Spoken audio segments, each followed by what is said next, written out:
Greetings, readers! Sarah Reed here at the Oshkosh Public Library for the April episode of Book Buzz, the show where I tell you about this month's exciting new releases and give you some recommendations to read in the meantime. We have a lot to read this month. Spring has finally sprung. It's time to go on a picnic and bring your book with you. So let's see what new books we have to choose from.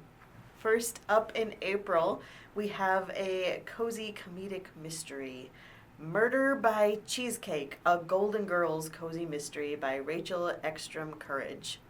The first novel in an all-new Golden Girls cozy mystery series. When Dorothy's obnoxious date is found dead in a hotel freezer, it not only ruins a gorgeous cheesecake, but threatens the elaborate St. Olaf-themed wedding Rose is hosting. Things are heating up, and not just because of Blanche's hot flashes. Rose's cousin is eloping to Miami, and Rose is playing host. If she can't balance the groom's family snobbery against the traditional St. Olaf wedding week guidelines, her hometown may never accept her cousin again. Dorothy quickly realizes she needs a date with whom she can exchange wedding-related wisecracks. Turning to a newfangled VHS dating service, she believes she's found the ideal conversationalist. Unfortunately, what looks good on TV can actually be a total jerk in real life. It seems she'll just have to enjoy the company of Sophia, Blanche, and whomever Blanche has targeted for a hookup. As the girls all pitch in, Rose is thrilled that the tea and fish-themed kickoff event is perfect, not a herring out of place. That is, until Dorothy's date is found dead, face-planted in an otherwise scrumptious-looking cheesecake. With every guest a suspect, especially Dorothy, and a marriage on the line, the four besties must ID the real killer, get the should-be happy couple down the aisle, and make sure nobody from St. Olaf gets lost in the wilds of Miami. It's up to the Golden Girls to sleuth out a way for friendship and love to win the day. If you like cozy mysteries with a humor and cake, try Joanna Fluke's Hannah Swenson series, which starts with the chocolate chip cookie murder. Next up, another mystery, How to Seal Your Own Fate by Kristen Perrin, the sequel to How to Solve Your Own Murder, which we talked about last year and ended up being one of my favorite reads of the year. Kristen Perrin is back with a second novel in her Castle Knoll series. Annie Adams is caught in a new web of murder that spans decades, returning us to the idyllic English village that holds layers of secrets. Don't they all? In the present day, Annie Adams is just settling into life in Castle Knoll when local fortune teller Peony Lane crosses her path and shares a cryptic message. When Peony Lane is found dead only hours later inside the locked Gravesdown estate, Annie quickly realizes that someone is out to make her look guilty while silencing Peony at the same time. Annie has no choice but to delve into the dark secrets of Castle Knoll in order to find out just what Peony Lane was trying to warn her about before the new life she'd just begun to build comes crashing down around her. In 1967, a year has passed since her friend Emily disappeared, and teenage Frances Adams finds herself caught between two men. Ford Gravesdown is one of the only remaining members of a family known for its wealth and dubious use of power. Archie Foyle is a local who can't hold down a job and lives above the village pub. But when Frances teams up with Archie to investigate the car crash that claimed the lives of Ford's family, it quickly becomes clear that this was no accident. Hints of cover-ups, lies, and betrayals abound. The question is, just how far does the darkness creep through the heart of Castle Knoll? When Frances uncovers secrets kept by both Ford and Archie, she starts to wonder, what exactly has she gotten herself into? So this is the sequel to the book I recommended last year, How to Solve Your Own Murder. So if you haven't picked that one up yet, read that one while you wait for the sequel.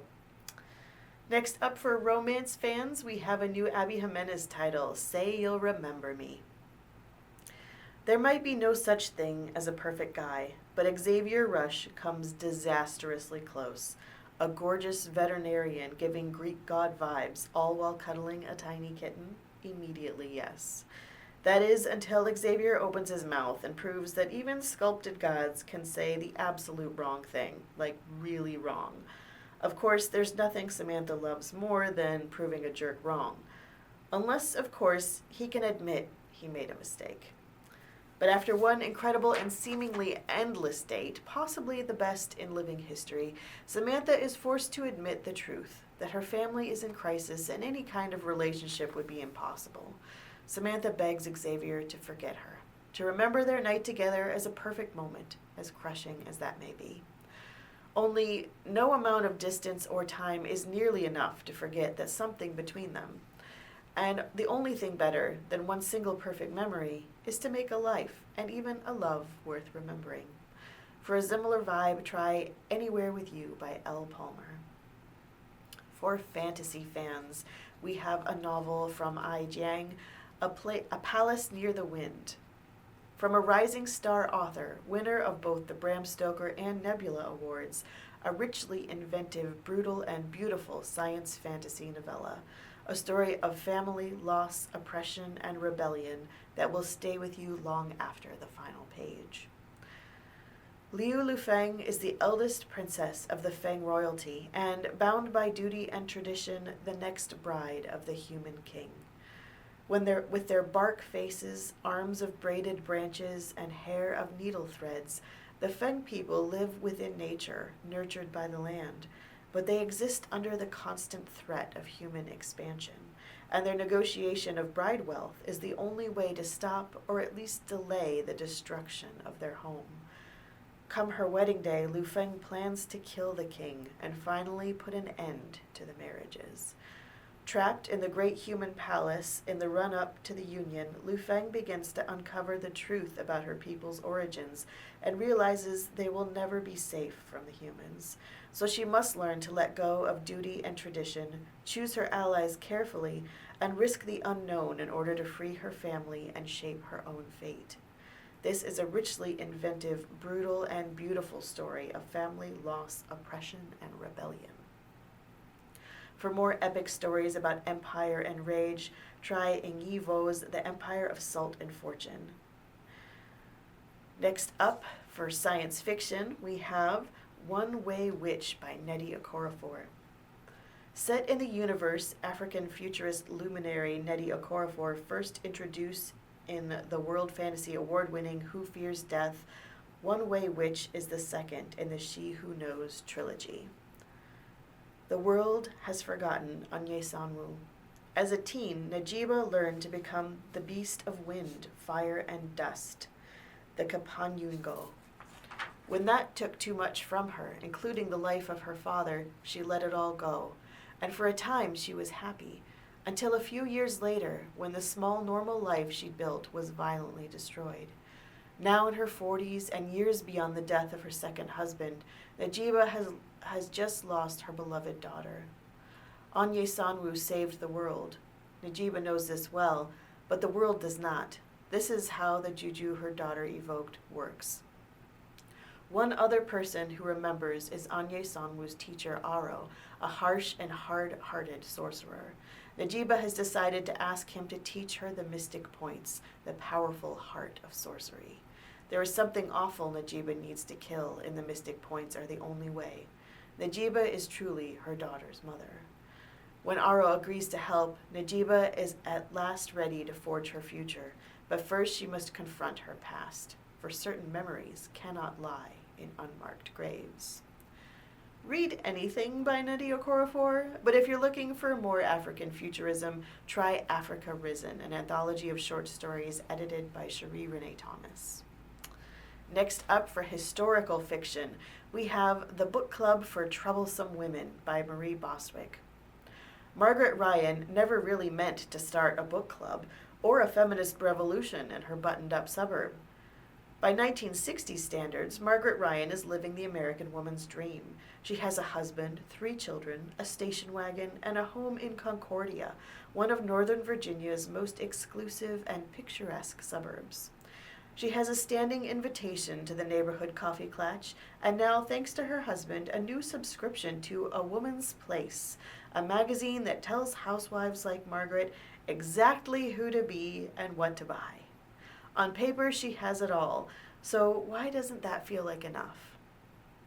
Margaret is thrown for a loop when she first meets Charlotte Gustafson, Concordia's newest and most intriguing resident.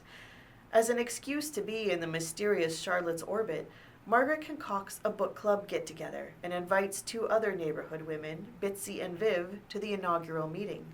As the women share secrets, cocktails, and their honest reactions to the controversial bestseller The Feminine Mystique, they begin to discover that the American dream they've been sold isn't all roses and sunshine, and that their secret longing for more is something they share.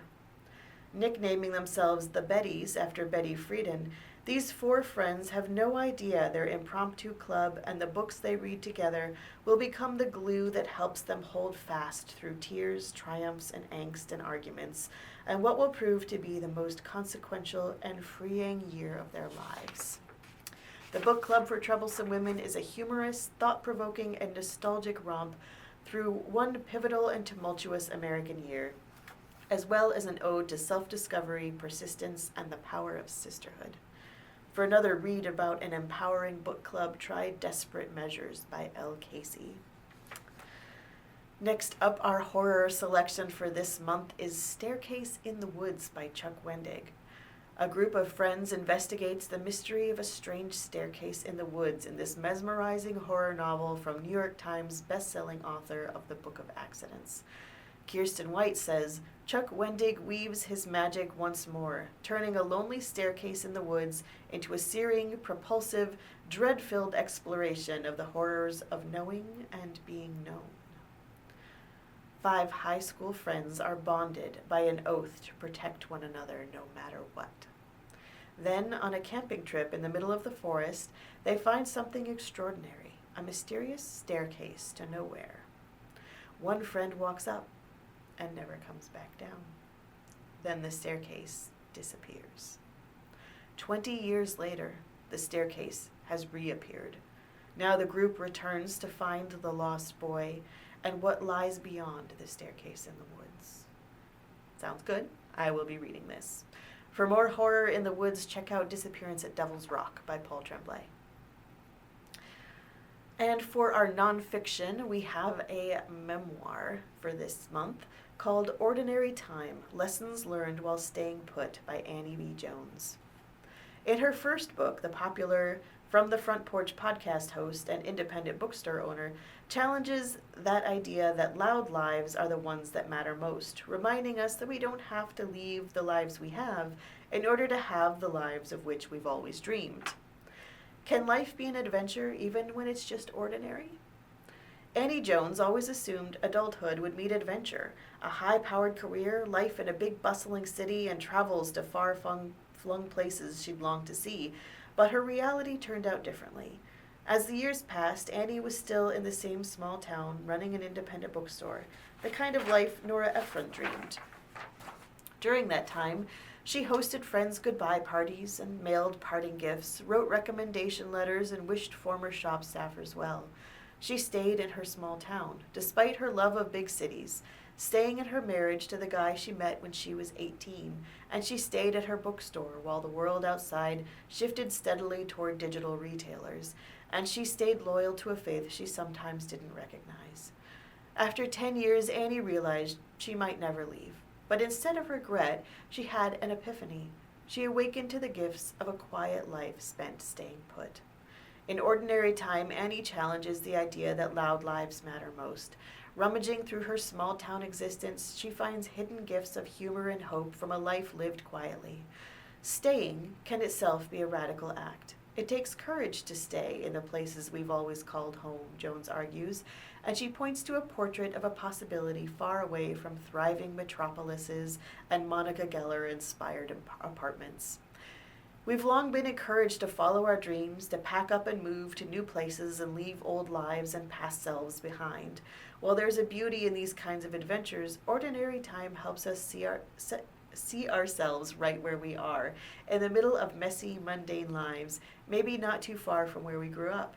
We don't have to leave to find what we yearn for. We can choose to stay, celebrating and honoring our ordinary lives, which might turn out to be bigger and better than we ever imagined.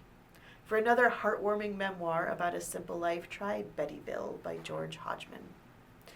Well, that concludes our new releases for the month, but we still have our historical bestseller to celebrate Oshkosh Public Library's 125th anniversary. And this month we're focusing on the decade between 1930 and 1940. Now, what a decade for literature. In the 30s, we start to see a lot of familiar names like Pearl S. Buck, Willa Cather, Aldous Huxley, Virginia Woolf, and John Steinbeck. Both The Grapes of Wrath and Of Mice and Men were bestsellers in this decade. Basically, this decade looks like your high school reading syllabus, which is very exciting if you're a nerd like me and loved that. One of my favorite books of all time, Rebecca by Daphne du Maurier, was a bestseller in this decade. But the book that takes the #1 spot for multiple years on the bestseller list this decade is Gone with the Wind by Margaret Mitchell, the famous epic of the South during the Civil War. If you're going to revisit this classic, I recommend doing so with some historical context and try reading An African American and Latinx History of the United States by Paul Ortiz before you start. So that's all for our April Book Buzz this month. I will be back next month for our May recommendations and what to read in the meantime. Take care. Bye and happy reading.